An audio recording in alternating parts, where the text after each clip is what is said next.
এখানে হচ্ছে কষে দেখি 23.3 থেকে আজকের এই ভিডিওতে আলোচনা করব 6-1 নম্বর নিয়ে। এখানে রয়েছে যদি সাইন আলফা ইকুয়াল 5/13 হয় তাহলে দেখাই যে tan alpha plus sec alpha equal 1.5। এই প্রশ্নটির নিয়ে আলোচনা করব। দেখিয়ে দিচ্ছি এখানে tan রয়েছে, এখানে সেক রয়েছে, এখানে সাইন রয়েছে। সাইন থেকে এবার কস বের করবো। এখানে সূত্র অনুসারে দেখিয়ে দিচ্ছি কস স্কোয়ার, এখানে cos theta equal √1 minus sine square theta. তাহলে এখানে এক লাইনে করে দিচ্ছি, এখানে নিচে করে দিই এখানে 1 মাইনাস সাইন, এখানে সাইন মানে হচ্ছে 5/13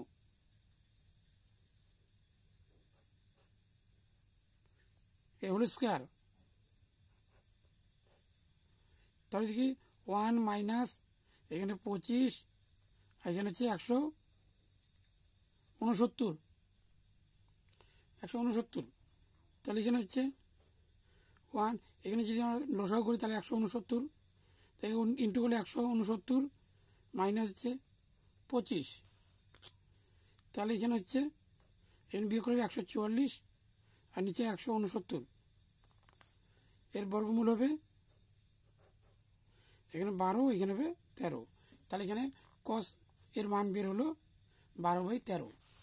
কিন্তু এখানে কস থেকে আসতে হবে কি সেক, এখানে লিখতে হবে তাহলে সেক আলফা। এখানে সূত্র অনুসারে 1/cos আলফা ইকুয়াল এখানে উপরে 1 নিচে কসের মান হচ্ছে, এখানে বলা হয়েছে কসের মান হচ্ছে 12/13।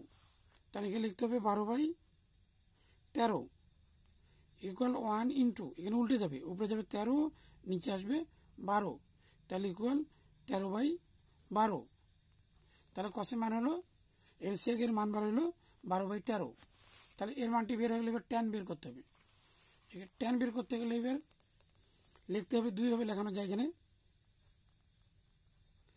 ট্যান আলফা ইকুয়াল এখানে সাইন কস, যেহেতু এখানে সাইনের মান রয়েছে কসের মানও রয়েছে, এই জন্য এখানে বের করতে হবে sine alpha cos alpha equal sine alpha এর মান রয়েছে, এখানে সাইনেরটা রয়েছে 12/13, না ভুল বললাম, এখানে 5/13। তাহলে এখানে লিখতে হবে 5 আর নিচে লিখতে হবে 13।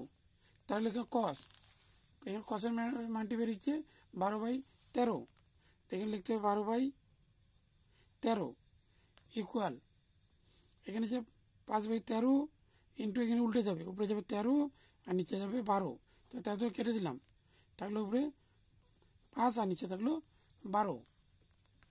তাহলে সেকের মান বার হলো এখানে, আর কসের ট্যানের মান বার হলো।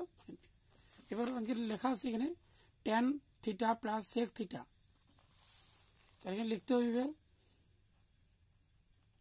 Tan alpha plus sec alpha. Tan হচ্ছে এখানে 12/13, ভুল বললাম, এখানে 5/12, সেক হচ্ছে 13/12। এখানে যদি লসাগু করি তাহলে হচ্ছে 12, উপরে থাকলে হচ্ছে যা আছে তাই থাকবে। এখানে যদি এখানে আমরা যোগ করি তাহলে হবে 18 আর নিচে হবে 12, 318, 6 দুগুণা 12। তাহলে উপরে থাকলো 3 আর নিচে থাকলো 2, এখানে ভাগ করলে 2 কে 2 বিয়োগ করলে 1, দশমিক জন্য 0, 5 দুগুণা 10। তাহলে উত্তরটি এখানে হচ্ছে উত্তর হচ্ছে 1.5। তাহলে এখানে আসলো কি 1.5। তাহলে উত্তরটি হচ্ছে প্রমাণিত হয়ে গেল, এখানে প্রমাণিত।